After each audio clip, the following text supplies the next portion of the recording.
Nous devons ensemble avoir conscience que nul autre que nous-mêmes ne viendra sauver notre nation et que cela exige de chacun de nous une mobilisation tous azimuts.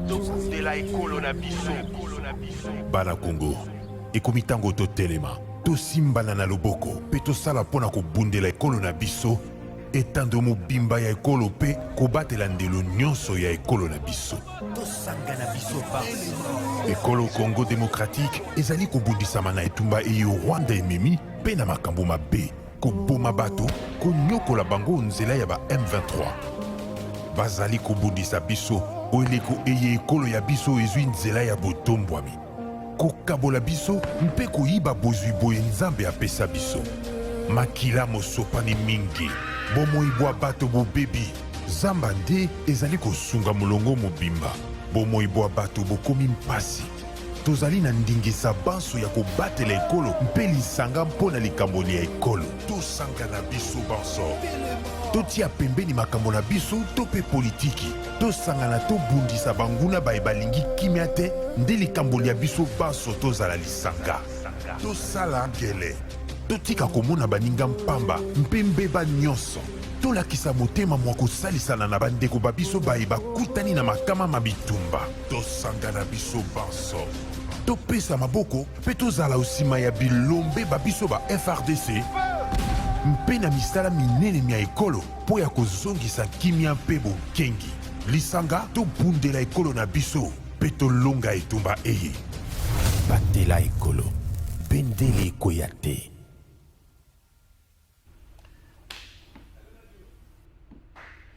Lundi 6 février 2023, Mbote, Nabino Soseka Bozali, Congolais pris de paix, Congolais à Motema Malamu, Nangongo Tsona Posa ya ba Congolais au Bakolika Mboka Oyo Koleka Nyonso. Pona nini menace za makasi autour de la République démocratique du Congo, Badongolo Miso va se décider basa la biso mabe. Et depuis un certain temps, Makamba Bezo le Kanamingi Nangambo Esther, Badongolo Miso va ko menacer bazwa la cité peut la ville est belle et bongi tous en a communion de prière c'est vrai mais tu peux ça plus de moyens à FARDC soutien FARDC ça la raté à ba short là tu telenga ngona nzela ngamba régime akele les okota wana plateau merci soutien FARDC ça raté là ti yango short na nzela zo telengana mais député national kanisa na 18 000 ozwaka soki 21 000. Un général de l'armée n'a même pas $400. Un général de l'armée de la République démocratique du Congo n'a même pas $400. Ma pinga ngwa kozala makasi dans le nini. Quelqu'un qui a fait carrière, quelqu'un qui a donné toute sa vie pour la mboka n'a même pas $400. Soko moni général otambola na ba jipa minene na lelo lenga mukuse ezaki azui yango na ba cop. Ke oyo epimi na mosala eza mwa passe. Donc to kanza ndenge nini to yuko soutenir mboka na biso. Topesa makasi na ba militaire sommet à Bujumbura capitale ya Burundi tata mokonzi ekolo Félix Tshisekedi azalaki kuna ba dirigeant ya ACP bazalaki kuna bazo senga ba explication na gouvernement congolais na likambo etali départ ya ba officier rwandais na force ya sous-région donc la force ya EAC mais ba officier rwandais nyonso o bazalaki na ba organisation na mboka na biso notamment na MONUSCO bangonyo so bakenda qu'on demande de compte na gouvernement congolais. Le gouvernement congolais na mukanda komaki pona ko senga départ bato na expliquer que est-ce que mukanda wana komelaki bato bakambia c'était pourquoi sengeli ba senga biso ba compte. To kolobelango na émission na biso ya mokola lelo yo tata mokonzi ekolo Félix Tshisekedi azako rappeler na commandant ya force régionale mission na bango ezali ya appuyer FARDC ya kosunga FARDC mais ezali ya privilégier ba M23 te bato bele baza ko analyser message na babi pourquoi privilège il faut ezala na kati pourquoi le vocable privilège et singeli za na kati pour la nini est-ce que c'était ou encore c'est dans le mission ya chef de l'État République démocratique du Congo à rappeler to personne na bango bazo tamba lenge single tende à rappeler directement au-delà ya ba discours officiel ou esalamaki na sommet wana to kolobela yango pe émission na biso ya mokola le ministre belge et affaires étrangères azalaki na République démocratique du Congo ayambaki akutanaki na président de la République ayambaki société civile pe ayambaki ba probable candidat président photo ebimaki wana France pesa nga photo wana Martin Fayulu nani sous Olivier Kamitatu Delice Sanga ministre belge ayambaki mutu na mutu ezali Francis photo wana pesa ki yango Martin Fayulu Francis tala na ba photo wana ezali Martin Fayulu Delice Sanga comment les années Olivier Kamitatu tala ba photo wana komona ngo ezali na ministre affaires étrangères belge ba pesinga ba précision bayambaki bango nyonso na nzela moko te mutu na mutu bayambaki na tango na ye ba betaki lisolo na bato nyonso na question sécuritaire et puis question électorale mais ministre belge azongelaki na likambo etali réconciliation kolandisama na message ya pape la réconciliation kolandisama na message ya pape ndenge nini to se réconcilier pe to kosala ngo na lolenge kani mais na ngambo ya Delice Sanga tango asololaki na ministre affaires étrangères belge na likambo etali maponami alobaki il faut kobanga ezali ya tricherie ya li ya tricherie bazo dresser wana Delice Sanga ngai te kobanga ezali ya li ya tricherie oyo bazali ko dresser wana makambo to kolobela na émission na biso mokola le deux invités bakozala na biso Patrick Lokala après un long moment Patrick Lokala azali Patrick Lokala le terrible Patrick Lokala Yohana azali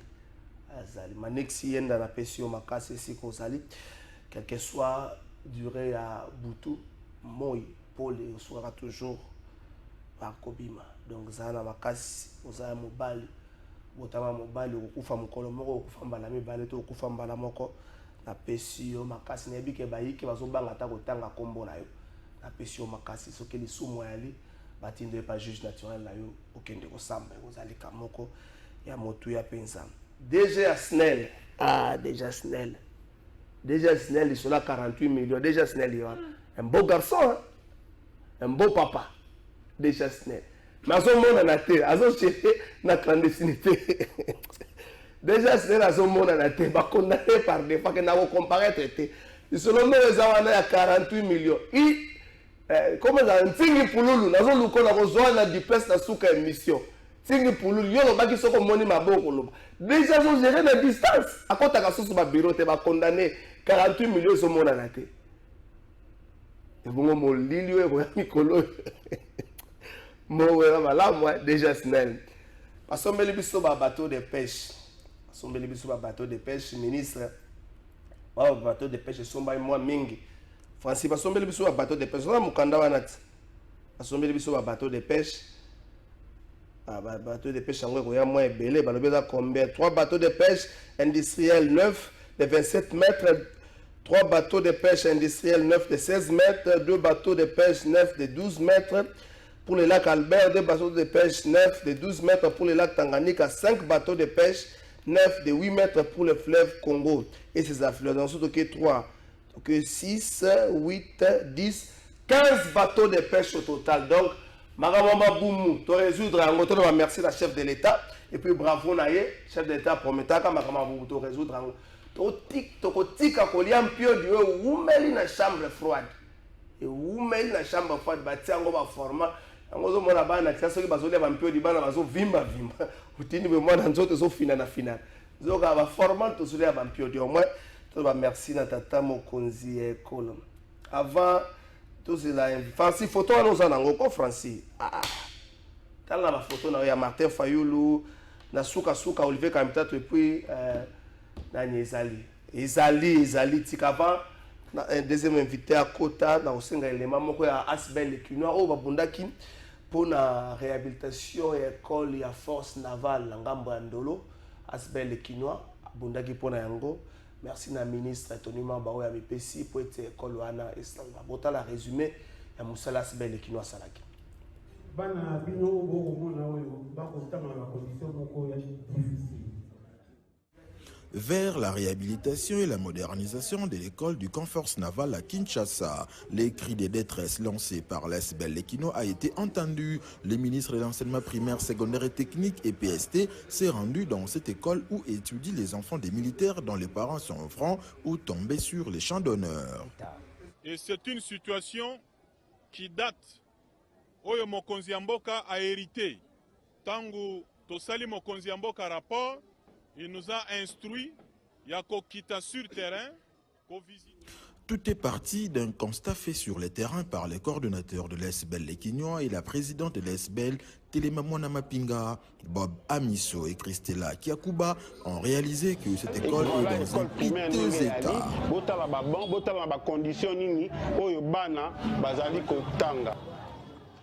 Face à cet état des choses, une action caritative, solidaire et collective a été organisée à Rotana. Les repas d'espoir étaient donc l'occasion de lever des fonds en faveur de cette école. Cette action était appropriée envers les enfants des militaires en ce temps crucial où toute la nation est mobilisée afin d'apporter son soutien aux FARDC. Les participants en séance tenante répondu positivement à cet appel. Certains ont souscrit et ont promis de contribuer. En attendant, l'ASBEL Lekino a encore une fois reçu la présidente de l'ASBEL Telema Mwana Mapinga pour, cette fois-là, payer les frais scolaires de certains élèves.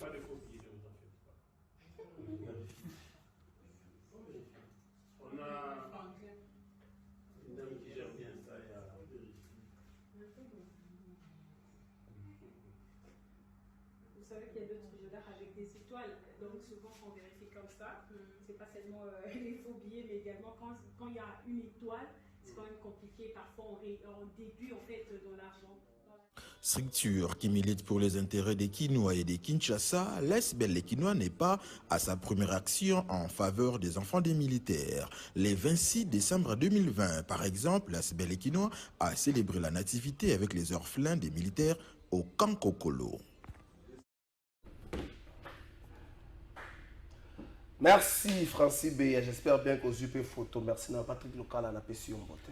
Mbote ndeko trésor kalafai mbote belé na baike bakolanda biso na etando ike na sepeli makasi ndenge obiangi ngai lisusu na kolobela nzambi peuple na biso ali na pasi mingi. Sepeli komono 2023 bande mbali boso to vanda na plateau le temps que abenga kana ni Simeo Isako akota.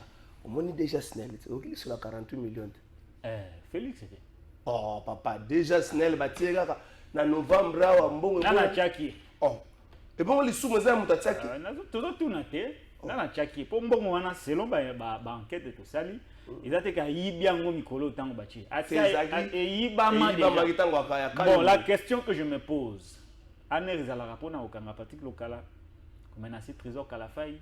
Kokanga maniksi yenda oyazana anere en face à primature toujours ba information kokanga ba bolojo ba tunyoso ba jimiki tenge na makala ba Barnabé mais aner musala na ye asala ka te pona koyeba ke muto mokonzi alinya nommé CV na ye ezali lolenge kani tamusa ko sana ngo bilanga ensemble Conseil national de sécurité musana bango nini ba cheka ka ba profil te ya ba ko cheke CV ya muto yo CV na ye ezali lolenge kani ya mbote mokonzi mboka azwa mokoloto na ye a signé pona kokomisa ye mokonzi ekomaka bu bato basangani bamemeli mokonzi ordonnance lokola ye akipaka na ye te a nommé na ye parce que ça m'a déjà bien avant mais tala mutu baucho nommé ba nommé na novembre olobi te na novembre mais tozana février ekomi ke ça fait un temps que Azalaka impliqué dans un détournement il y a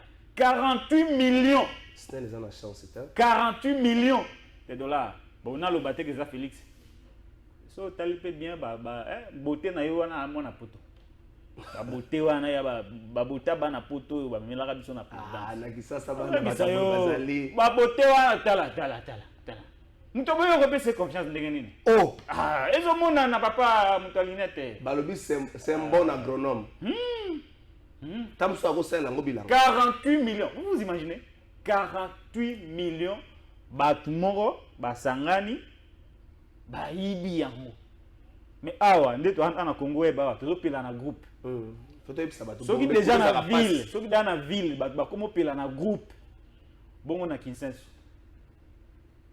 esika déjà kosomba lipe ezalaka pasi moto atiaka 2 litres na groupe apelisa mpo bana batala TV déjà repas ezalaka pasi bato bamolia na tour lelo tour ya bana oyo baza mo exagé lobi tour ya bana oyo baya mikolo ndesi bakozwaka mbongo ya kosomba 2 litres batala TV mais tala ba individu 48 millions eyibami ekekaka boye yango nalobi la présidence de Félix Tshisekedi baye pona kosunga mboka te baye pona enrichissement la preuve c'est que tala mutu impliqué na tala nan 1 million 2 millions 3 millions 48 millions mais aucun service ya présidence aki na makoki te ya koyeba ke mutu oyo aza impliqué ou cité mamboka nyaka mokonza mboka okoki konomie te so yango nalobi mboka oyo ekomi kokoa bien 100 mètres Congo ekoma lokoa bien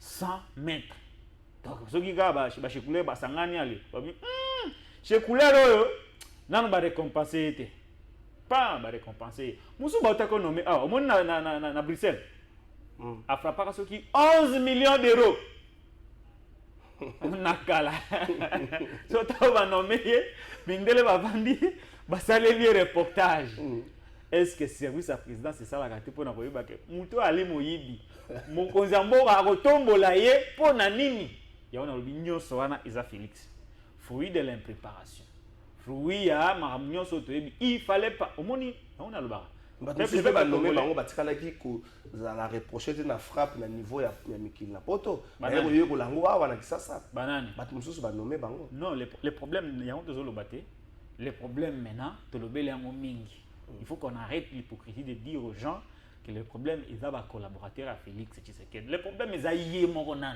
C'est lui le problème. Pourquoi à chaque fois quand on marabatu et comme marabatu on a bazami yibi. Donc le président de la République comme le la place basa la promotion ya bachekulaire, promotion ya miyibi. Est-ce que vous imaginez les conséquences? Est-ce que na mikili apote oso yoka makambwana na présidence ya Macron ya Biden, présidence ya Hollande, même ya Macky Sall, oso yoka yango, que non bako sala la promotion à miyibi. Lelo bonome muntu, lobi 3 jours après, yewana kuna ase ayiba. Ou ça sera ayiba te, ayibi, allez, avi jet privé, ok. Donc yo yibi mo na biso, mais au fouti jet privé, ok. Neti o mususu bano, DJ wana bano maka na francophonie. DJ. DJ te. Ayiba balar na biso alua jet privé na mbongo akenda lelo afungola ba boîte belé na mikila poto so wana tolo barage non ba collaborateur ne baza problème c'est Félix qui s'est dit le problème de Congolais il faudrait que les Congolais s'en occupent de la même façon de Kalafay le M23 est un danger pour le pays. De la même façon, Félix est un danger public pour le pays. D'autant plus qu'il est à la tête d'un État où il scandale et puis il y a Soukate.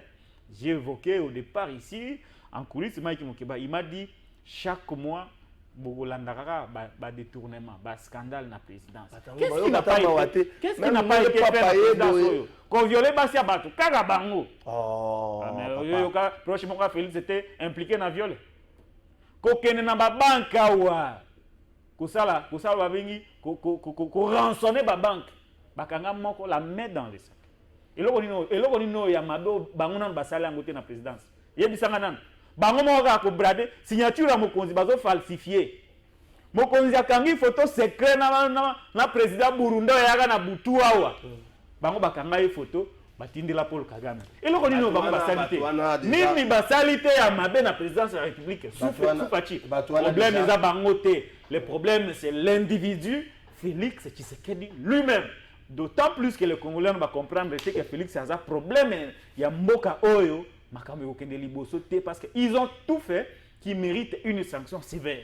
Merci Patrick Lokala mais on a un mutu asnel chez couleur Simon Isako na question mbote Mbote ndeko Trésor Kalafay Mbote na bayi nyoso bazakola na biso na ngonga toujours en retard. Ndeko Yo mara ndeko Patrick Lokala papa zalaki awa embouteillage zalaki te. Discipline exactement ma case. Kasongo avait mis des dispositions pour que l'embouteillage soit laté, mais n'a évité, mon général, ceux qui ba disposition on a pris jusqu'à capona pape n'a évité et pourtant biso ba congolais nous propriétaires yambo canabiso tozalo ko souffrir dans le cambo ya embouteillage ba soda na yo baza wapi ba agent na yo baza wapi embouteillage na Kinshasa netelo comme ça yango nde sali ke nakoma na retard. J'ai dû abandonner le véhicule. S'il te plaît. Pourquoi c'est la race mon makambo? Ngana nzela nini? Ayo ebi, ngana to vanda nzela mo. Je sais que vanda. So ngana ye makolo. Tu es venu à quelle heure? Tu es au Cotiville na Ernie. S'il vous plaît. Et au Zumoto kolongo. Na Zumoto te. Na Zumoto. Azalaki na motuka. Na Zumoto ici. Ngapi na salaki na catch.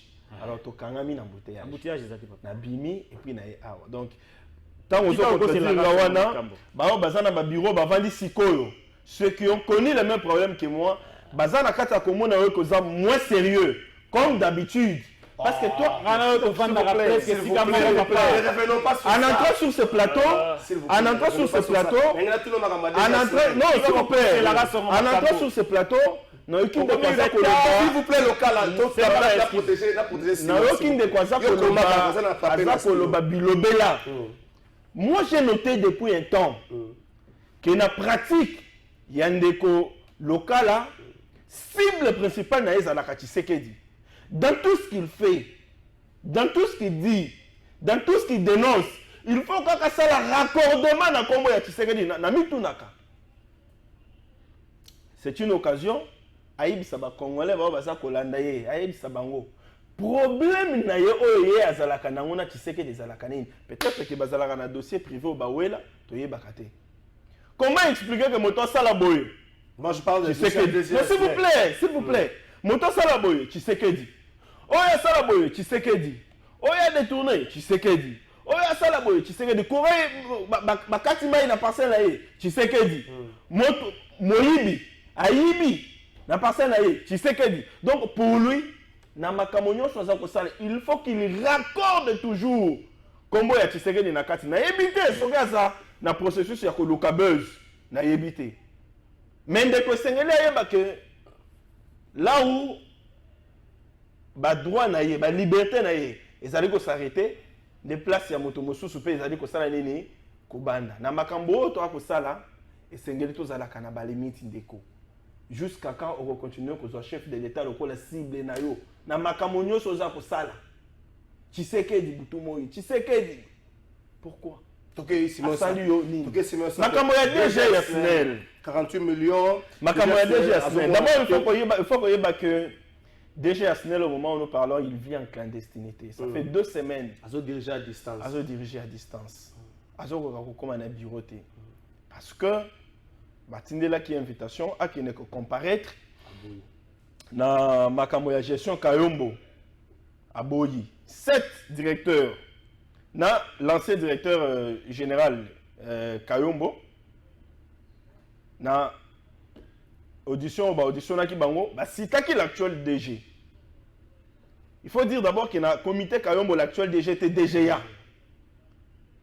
Mais équipe de Bimiwana tango bakangi bango na makala na ba audience c'est qui l'actuel DG balobaki que yepé aza impliqué na ba détournement na ba fond na mandat passé. Alors ba bengi ça qui est pour que bako positionner il faut dire ça là il y a 4 mandats n'engé senga na tête l'équipe Kayombo oui avec la benga qui est a qui ne peut copier sa version de Fenaye atikala que se présenter te yango na ba konana qui est na 30 jours mais j'ai appris qu'il est là a kokende ko se présenter pression mo Salema qui na ba média a koki pression wana te a craqué a décidé finalement qu'il ne ko se présenter les lots. Ça c'est un fait. Le deuxième fait bazali ko reprocher détournement il y a 48 millions moto ba nommé il y a à peine Banoma qui est en novembre. 4 s'il vous plaît. S'il vous plaît, s'il vous plaît, Olingo Sala du sur raccordement à Félix. Félix Net akende koyiba de konangatika likunya. Si même ça, est-ce que ma service alors nommé telle d'information, s'il vous plaît, je vais en venir. Nommé il y a à peine 4 mois, mais tu connais le dossier, il y a encore 3 mois. Mais tu connais le dossier à 48 millions. Et où tu vas? Pour nani malchance oyo na Congo. Ah. Non, biso ba Congolais to comme na malchance mo boy. Pour nani. À peine nommé, à peine volé. Détournement et bandit. Bango balingaka volé, détourné. Et ça la kabango nini? C'est là que je réponds à ta question. C'est là que les services ont failli.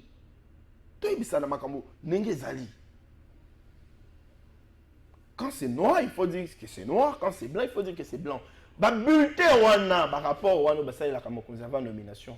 Est-ce que mon agité que Motowana a trempé dans le détournement dans le comité OELEKI ou Azalaki DGA? Pourquoi Basalaki a voté? Pourquoi Basalaki a voté? Ce qui Basalaki a voté, ça veut dire qu'il y a eu complicité. Il y a bateau, il fallait Basala Yango.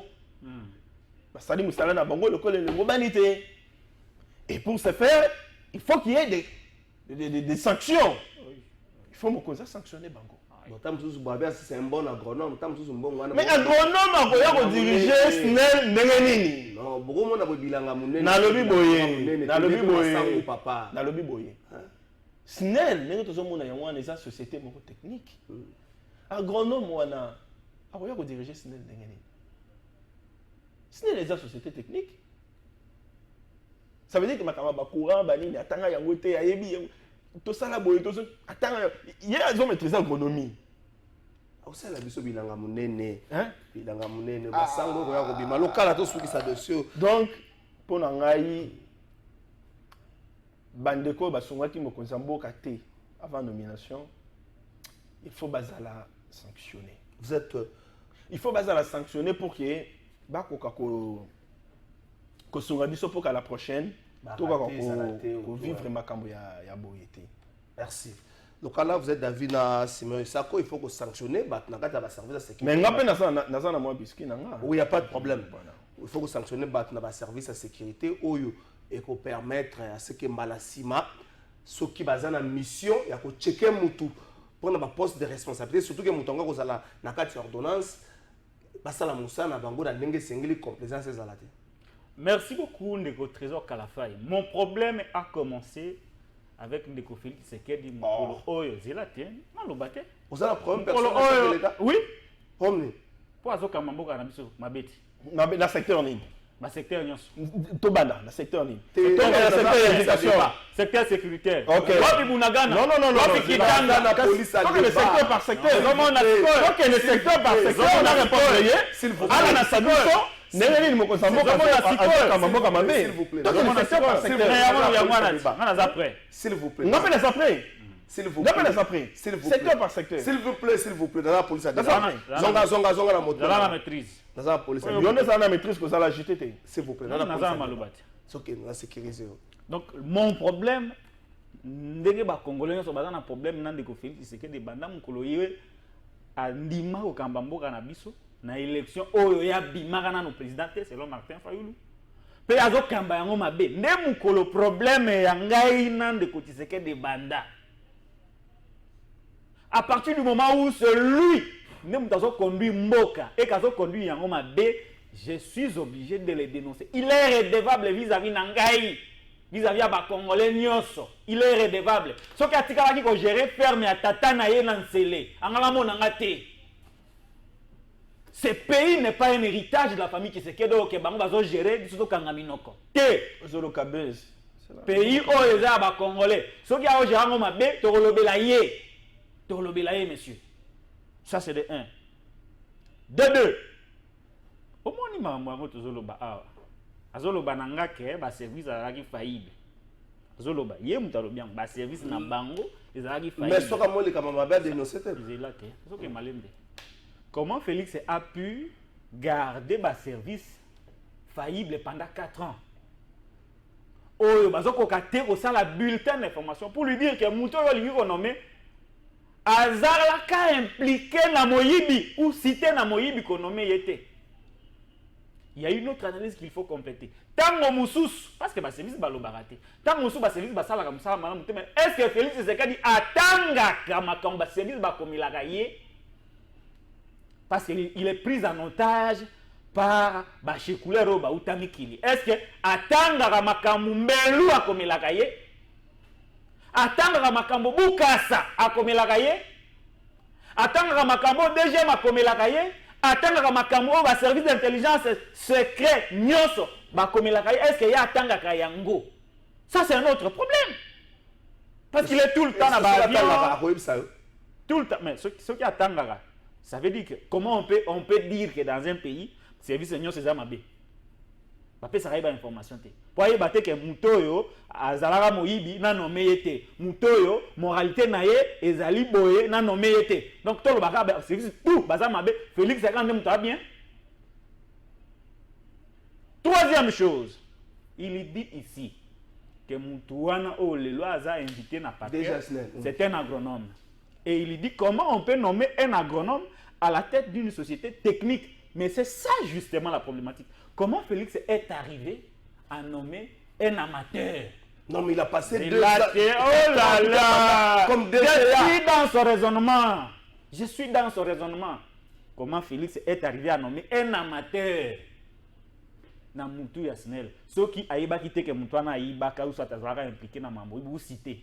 Comment ne pouvait-il pas savoir que ce type-là était un agronome et qu'il ne méritait pas de diriger une société technique comme les prétend sinon sur ton plateau? Autrement dit, que l'homme n'a pas le temps, Félix n'a pas le temps de lire ce qu'on lui dit. Il n'a pas que le service d'intelligence, il a un cabinet. Guilain aujourd'hui, Azaka directeur de cabinet, mais il est moins puissant que ce conseiller occulte venu d'Europe. Félix préfère écouter beaucoup plus d'approches naïe, ami naïe, bandeko naïe, qu'écouter son propre cabinet. Comment on est arrivé à nommer un amateur à la tête de la société technique?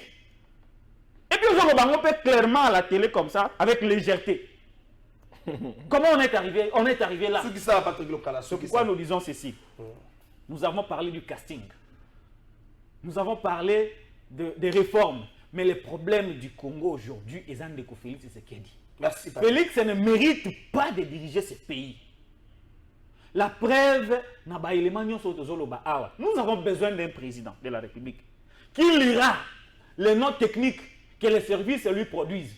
Nous avons besoin d'un président qui lira le rapport de son directeur de cabinet. Nous avons besoin d'un président qui écoutera le conseil de ses vrais conseillers. Merci. Nous avons besoin d'un président qui ne va pas s'entourer de ses frères et amis qui lui produisent de mauvais conseils. Merci. Pour l'information de Simeon, nous sommes autonomes. Mais Yewana, la télévision Mindele, Bazolo Bakara qui est impliqué dans Makaboya. 11 millions d'euros, mais nommé à la présidence. C'est que Félix Ndem a un problème. C'est lui le problème. Merci. Que l'actuel DG Snell, a reçu un concours à la Banque mondiale et puis l'ICEND n'est pas sorti du NEA, il a travaillé dans copyright. Oui, ça s'est toujours passé comme ça. Oui, Banque mondiale, la RDC basée en partenariat. Oui, Namasolo, la SNEL, c'est 50-50. Donc, on nommé pas la volonté à Mokonzamboka, mais dans le cadre de concours, dans le cadre de partenariat, on nommé. On les a mis au point OSNG dit tout ça là. Vas-y. Nayebi ko sentir lokola ngai en oeza na kati ya ndeko lokala. Tinga na sentir le côté sentir chef de l'État. Je crois l'avoir dénoncé dans l'un de mes articles de presse. On a publié na kasinfo.ca na lobaka bandeko bakendaka na kashobwe et pas ya ndeko na biso Moïse Katumbi, des candidats déclarés na présidentielle 2023. Ba confiaka bango mission. C'est laquelle mission? Yako sali ko suye image ya mokonzi ya mboka. Pona bango nyoso mokonzi ya mboka za ko sala eza mabe. Ba yebisaka bango nega bozozo nga Kinshasa boye. Cible na bino eza la Tshisekedi. Ba yebisaka bango bongo la kashobo. yango oyo tozali kovivre yango. Yango oyo tokovivre. Tokovivre yango oyo. Est-ce que Patrick Lokala peut nous dire ici, nous confirmer sur ce plateau, Kazalakana Mokozamboka 24 heures sur 24, pour qu'il sache que, attends, la note technique, le conseiller, le directeur de cabinet, le PSAKAE, attends, arrêtez. Patrick Lokala peut-il nous dire sur ce plateau que Azalakana Tshisekedi Tango conseiller exécuter. À moins qu'ils nous disent qu'il est Dieu, il est omniprésent. Mais à ma connaissance, il est omniprésent. Ça veut dire que Zara Kamoto Avandi a se fabriqué ma Kambona Moutou. Alors, parce que ma personne mission, il y a salir l'image na yena que na TV na le babilobela. Yango zana katako sala. Est-ce que de la bouche d'un journaliste, à Kokiko Bimisama tel que Félix ne mérite pas de diriger ce pays, il faut akende Zanani. Pourquoi décider pour que Félix akende? Une seule voix. Il ne représente même pas les Congolais. Dans 55 millions d'électeurs. Il ne représente pas les Congolais. Les Congolais qui ont élu Félix en 2018. Mais pourquoi va voter qui est? Les Congolais, oh les lots, comme il y a un moment, il a voté. Heureusement pour lui, pour Tshisekedi. Les Congolais qui s'expriment à travers les différents sondages de l'eau. Bazali qu'on réclamait pour un second mandat. D'ailleurs, pourquoi qu'on réclamait? Mais lui, local, il représente quel Congolais? Pour qu'il y ait un plateau, Tshisekedi ne mérite pas de diriger le Congo. À moins, moi j'ai l'impression qu'il est en train de relayer, de faire les relais de la politique, de la vision, des stratégies de Kachobo sur ces plateaux. Mais qui ne disent pas qu'il ne mérite pas, comme si lui décidait à la place de tous les Congolais. Non, à ma connaissance, les Congolais, Bazalina, Bazako continue à placer confiance dans Bango et pas à Mokozamboka. Nous avons une question. Nous avons regardé une question. Nous avons changé la thématique sommet de Bujumbura. Il y a ces demandes des explications dans le gouvernement congolais pour tout refoulement, tout bengana ya officier rwandais nation congolais parce que le gouvernement congolais certes avait demandé le départ des officiers rwandais na organisation na sous-régionale ou CAC. Malheureusement ba bakendaki tina ba organisation notamment na Moscou est-ce que bazalaki bango pe bakendaki. Est-ce que la lettre ya gouvernement o expliquait qu'il est mobile o ya selaki ke bande ko na bakende, faut qu'on se le dise, gouvernement na kazali en CTT na gouvernement rwandais a oui qu'on dit maté que ba officier na ye ba opérer si ko ya za ko accuser. Est-ce que cette lettre comme la organisation a été poète basenga biso ba compte? Bon, je ne pense pas que basenga biso ba compte. Dans le cadre de collaboration, ceux qui vous allez mener opération moko conjointe minonyoso et que vous avez une décision sans consulter moto en face nayo par exemple, je suppose que c'est ce qui serait c'est ce qui s'est passé, c'est ce qui s'est passé parce que ce qui est le kaka et ça les makake na ndenge yake ba celui-là qui d'abord en avance na ba ninga ya EAC ba ninga ki ba tuna bango mituna wana te. Moi je suppose que décision du gouvernement congolais a joué qui décision en tant que gouvernement. Okay. Parce que ayebike ba officier rwandais wana bazali na mabele na ye alors il devait s'assumer en tant que gouvernement ya wana azwaki mokano wana ya kolobake balongwa na territoire na biso. Alors EAC en tant que force régionale autochaki en place, moi je me dis que les appels à droit na bango ya kosenga il y a une explication pour que le gouvernement a motivé pourquoi a décidé que officier rwandais dans le territoire nabiso. Mais je pense que la question a été traitée parce que le chef de l'État lui-même avait effectué les déplacements de Bujumbura, la Sololaki, avec les 6 autres chefs d'État, notamment Ndayishimiye, Kagame, et ainsi de suite, le président, il y a pays sous Sololi. Sur cette question-là, il y a force régionale.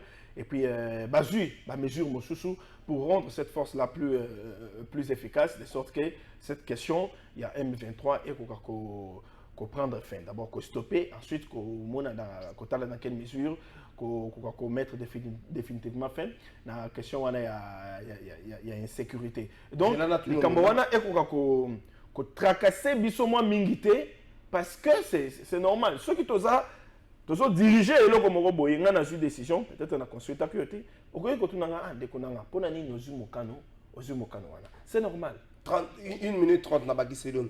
Na otanga communiqué vous avez signé par le vice-premier ministre, ministre des Affaires étrangères Christophe Lutundula à Pala, Pene, Pala de Patrick Local. Le gouvernement congolais, le gouvernement de la République démocratique du Congo tient à rappeler que le mandat de la force régionale est sans équivoque offensif, selon la lettre et l'esprit des communiqués des 3 conclaves des chefs d'État de la CAC d'avril et juin à Nairobi, ainsi que du communiqué final du mini-sommet de Luanda. Lorsque le gouvernement congolais rappelle que mission de la force régionale est allée offensive, et pourtant sur le terrain, les Congolais ont dénoncé, plus jouer au sapeur-pompier.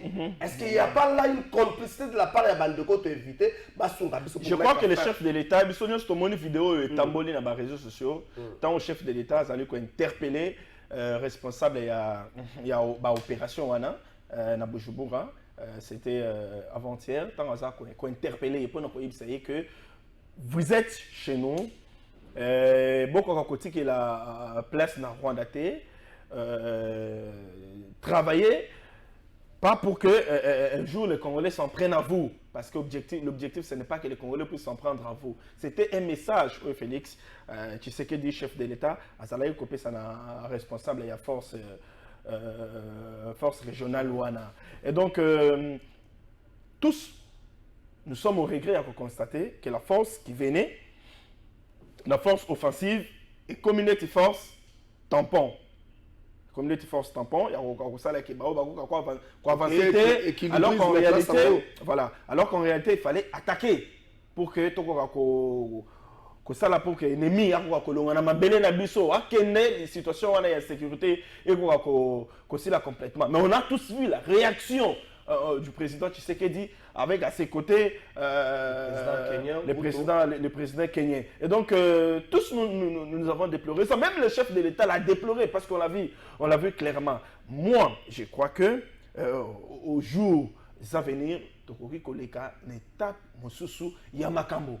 Parce que le chef de l'État va dans quelques jours pour pouvoir voir l'évolution et pouvoir étudier, examiner l'évolution de la situation sur terrain. Donc, nous restons objectifs que cette situation de l'Est va s'améliorer. Et que si la insécurité, et que si sous ces régimes, sous ces premiers mandats, je vais dire, de Félix Tshisekedi, petit à petit, tu vas récupérer la territoire ennemi à conquérir, tu vas récupérer pour que la sécurité ça la restaurer dans la partie est. Merci. Aujourd'hui 6 minutes, Patrick Lokala. Félix Tshisekedi qui rappelle à l'ordre le patron et la force régionale, Boye était pour privilégier M23 Boye, pour sungabiso to bengana batu oyo. Et puis, na communiqué oyo, ministre des Affaires étrangères a commis, le gouvernement de la RDC tient à rappeler que le mandat de la force régionale est sans équivoque offensif. Les Amaramans ont créé une zone tamponnée.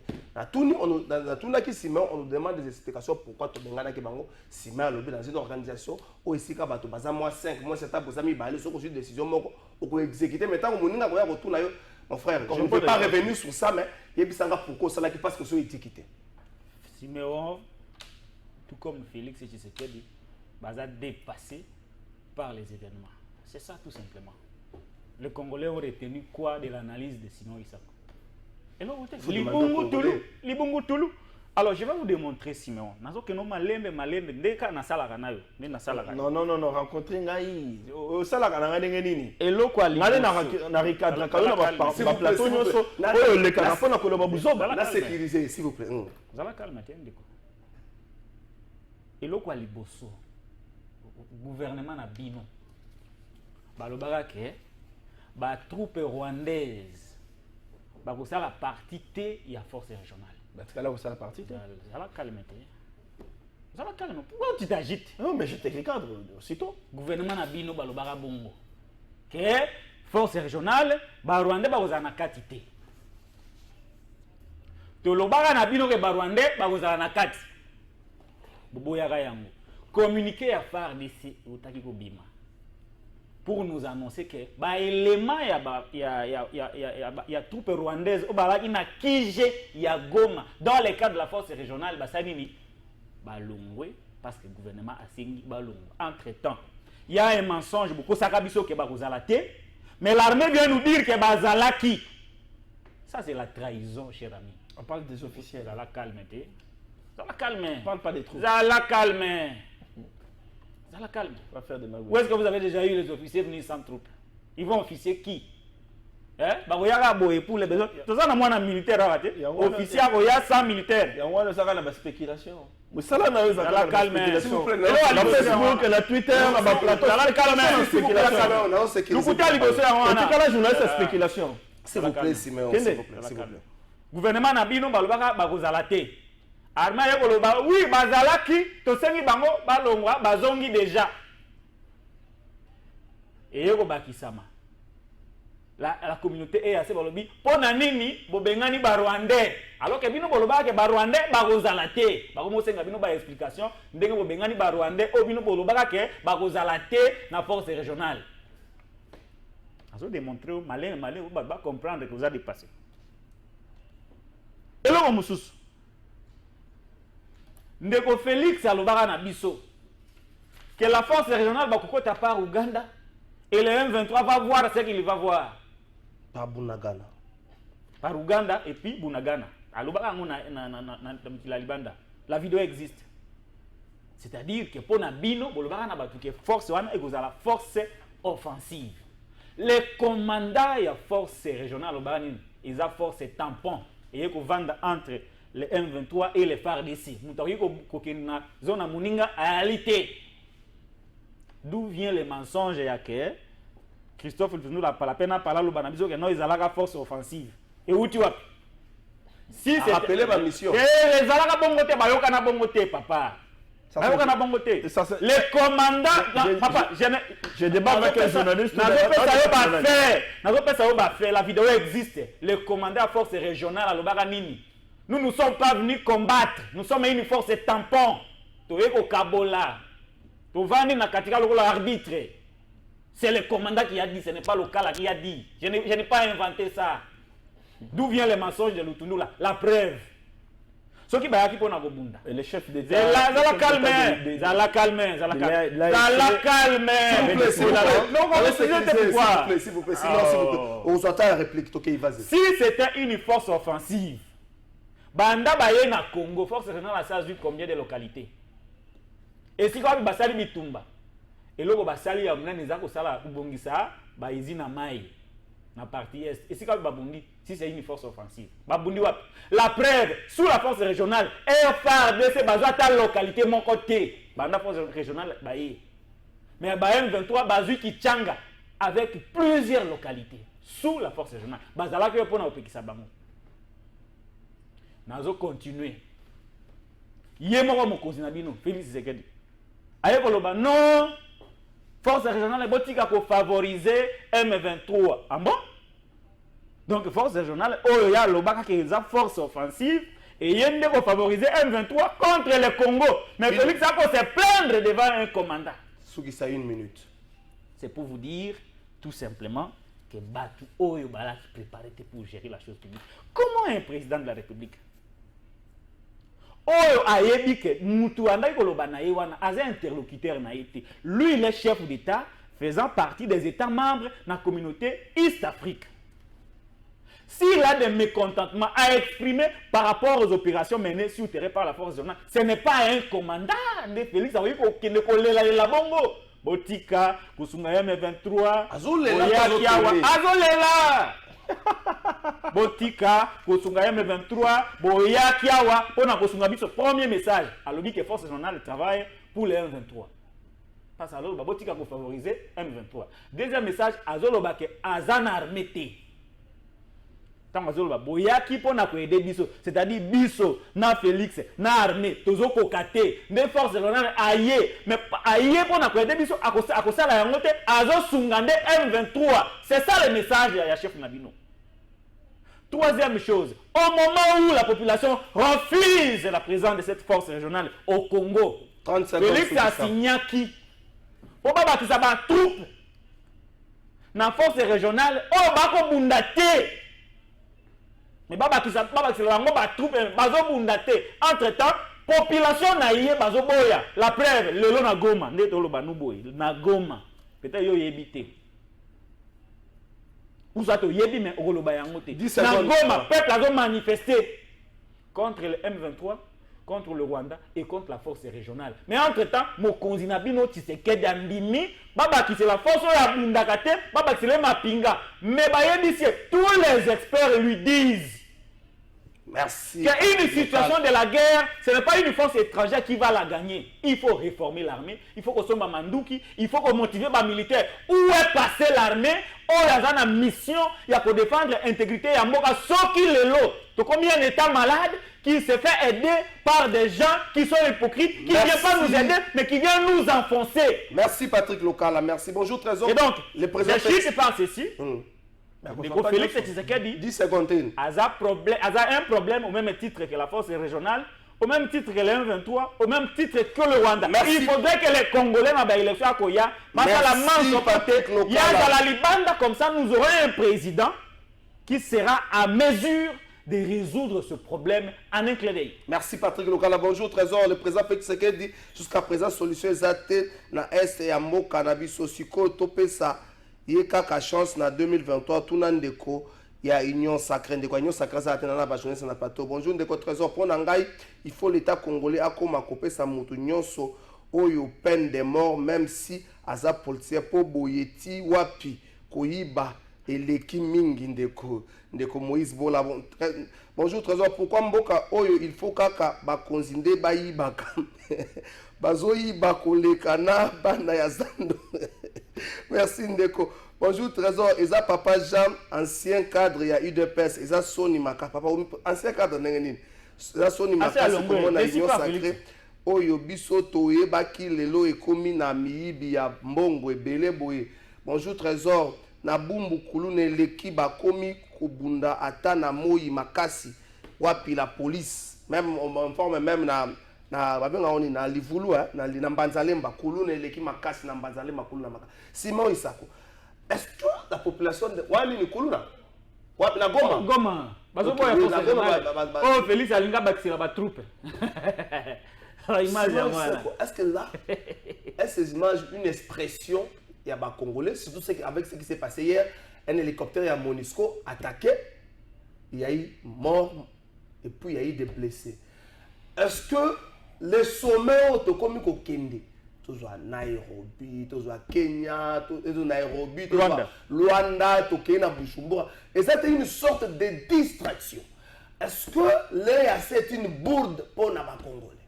Sans répondre, mais en une minute, les Congolais, qui est en face de moi, ce n'est pas un journaliste, mais il y a Thierry Ferrer, il y a Ndeko Katumbi, Thierry Ferrer, il y a Ndeko Kabila, Thierry Ferrer, il y a Ndeko Ambongo.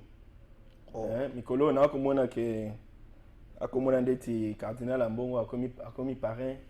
Il y a couple Kabila, mais il y a mingi maman, il y a papa, il y a couple Soguba, il y a mingi kaka maman, papa, il y a été, ce problème est ça, il y a bangomi balé, il y a mis trop maman, il y a maman, il y a mis papa, il y a maman de balobaka mingi, maman de balobaka mingi, maman de kokolo bébélé, mais c'est le père, tata cardinal, il y a kapé papa, tant que vous avez maman mingi, il y a kapé papa. Nakumona to sali komona ke akomi parrain ya couple Kabila ezali bien ko ça na parrain lokola tata cardinal Hein, tu réfères à Yazawa, avant dit, Aza journaliste était, parce que le but que tu as des journalistes sur ce plateau était, oui, Aza, tu réfères à ma politicien. De que trésor qu'à la faille, la question des M23 n'a évité, ni biso toi cause yango. Et c'est d'abord que M23 est un mouvement terroriste. Alors, un mouvement terroriste pour l'attaquer, les combattre. Il faut même sur le plan mondial, il faut plus de stratégie. Et même sur le plan mondial, on ne combat pas seul les terroristes. Les terroristes, c'est le groupe armé Moko ya Mouké. Ils allaient attaquer Bino. Seul Bokoki pour combattre Bango et pour anéantir Bango. Les terroristes, ils allaient secouer le monde. Même les États-Unis d'Amérique, ils allaient les terroristes. Même la France, ils allaient Bango. S'il vous plaît. Les M23, ils sont terroristes. Et parce que ils sont terroristes, et c'est que Bisso, les Congolais, sont coalisés avec d'autres pays pour que tu combattre Bango. C'est ça la gestion réaliste. Oyo mokonziambo kazana yango. Bande ko na Bango, na Bisso ba baza ko manifester na Goma. Tu allez comprendre ras-le-bol na Bango. Il y a une sécurité, ba tuerie. Mais sengeli baye baké la gestion réaliste et ça allait obliger ba konziambo pour que ba coaliser na ba pays mosusu pour que tu combattre M23 au hasard terroristes. Les terroristes, on ne les combat pas seuls. Les terroristes, ça veut dire qu'on combattre en synergie, en coalition, on a un pays mosusu. Parce que M23, les Zawana, par conséquence, ils peuvent se faire sentir dans le pays mosusu. De notre trésor, le beurre qui est tikali ma minute mouké. Mais naïbi que na plateau a ba ko rappeler biso que Ndeko Kabila a combataka, il avait défait le M23. Mais j'aimerais que les gens sachent que Kabila, tant qu'on combataka ba M23, Kabila n'avait pas défait le M23 na terrain, na guerre boyité. Kabila avait défait le M23 par la négociation. Ba M23 va libérer Goma en 2013. Je ne me rappelle plus exactement le mois, je crois que c'était novembre ou quelque chose comme ça. Un mois plus tard, va revenir sur la table des négociations. Comment ils ont gagné sur le terrain? C'est fini, on neutralise Bango, on fait disparaître Bango. Mais un mois plus tard, pour revenir sur la table des négociations, ça veut dire que on gagne Bango, mais on négocie pour que Bango soit sur le terrain. Et puis, Bozon a signé Bakor. Bakor a signé Wana. Il y a un Lelonde, et ça à la base, il y a une crise où il y a actuellement. Et donc, ce que Félix est en train de faire maintenant, nous sommes à la recherche d'une solution définitive. Une solution durable. Durable, pour que la situation soit économique.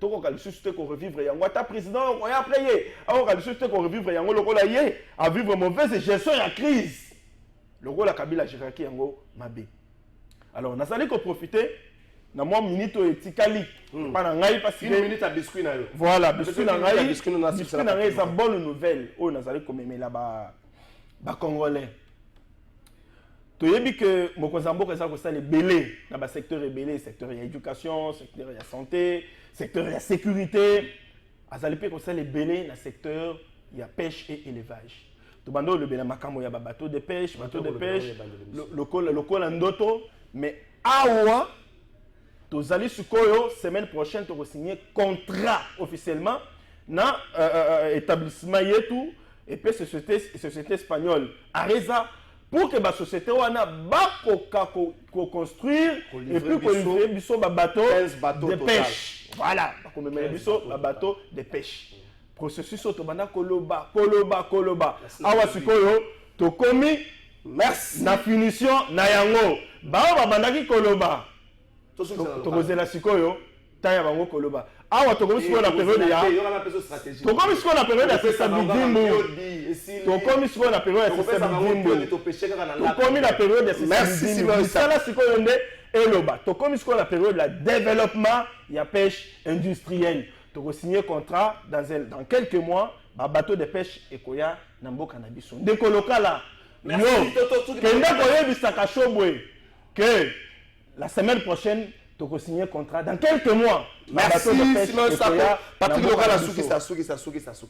Entre date au Mokos, Namino Félix Zekeda qui n'a pas la bateau de pêche wana Tilelo, qu'est-ce qui a changé? Le plus important, c'est la concrétisation. Il y a promesse. Bateau de pêche et Zali Koya, nécessairement, contrat et qu'on a signé. Merci la semaine prochaine. On a toujours un régime et une promesse. On a la calme. Toujours que ça a une information.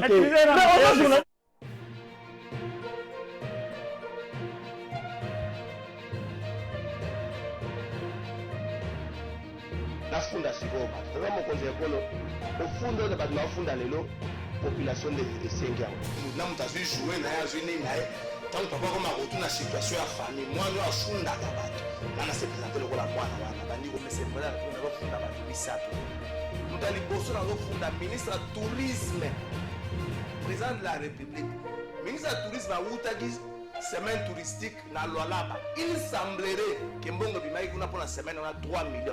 Il semblerait na confirmer le côté que Mbongo Bimaï kuna 3 millions.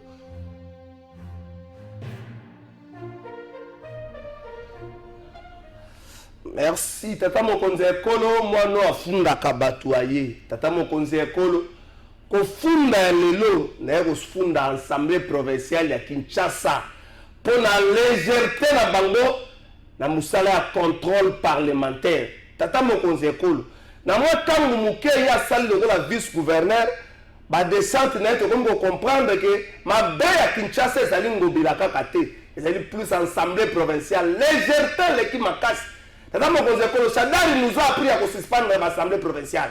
Est-ce que vous kangela biso te assemblée provinciale ba pema na mbongo ba to kalisusu te kangela biso bango kangela biso assemblée provinciale parce que ba kino ba leli assemblée provinciale ba ebe ya ko zwaka mbongo mais légèreté l'équipe bango na musala bengi contrôle parlementaire ba koma plus ba défenseur ya gouvernement provincial au le basala musala bango ya organe délibérant tata mokonzi ekolo soko kangeli ba kino assemblée provinciale vous a cadeau malamu pesi bango après départ ya pape kufunda lelo esilo